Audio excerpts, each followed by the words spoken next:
বন্ধু 3টে বাইক নিয়ে রাঙামাটির উদ্দেশ্যে রওনা করলাম।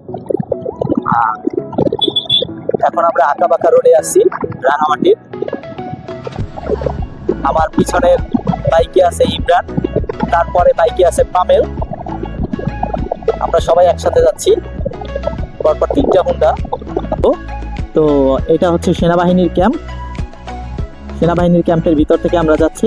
তো এই রোডটা আর কি অনেকই সেফ, নিরাপদ, আর যার জন্য আমরা এই রোডটা নিলাম। আর রোডটা অনেক শর্টকাট, আর এই রোডটা আসলে অনেক শর্টকাট হয়, কিছু রাস্তা কমে। আর আমরা যদি শাখা রোড দিয়ে, এই শাখা রোডটা দিয়ে না গিয়ে আমরা যদি মেইন রোড দিয়ে যেতাম, তাহলে আমাদের একটু মানে রাস্তা বেশি চালানো লাগতো। তাই আর কি এই রোডটায় ঢোকা।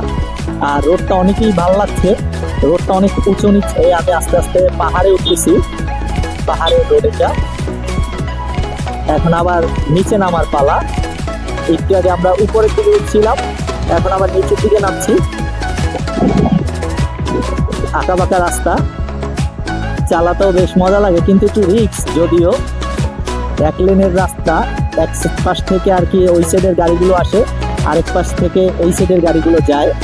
যেহেতু অনেকটাই আঁকা বাঁকা রাস্তা, তো চালাতে ভালো লাগলেও একটু রাস্তাটা একটু রিস্ক হয়ে যায়।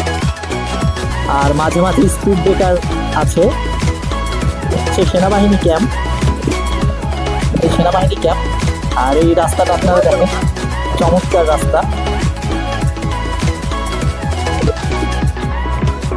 যদিও এই রাস্তায় বেশি জোরে চালানো যাবে না, যেহেতু ওই পাশ থেকে অনেক সিএনজি বাইক এগুলো আসে, তাই।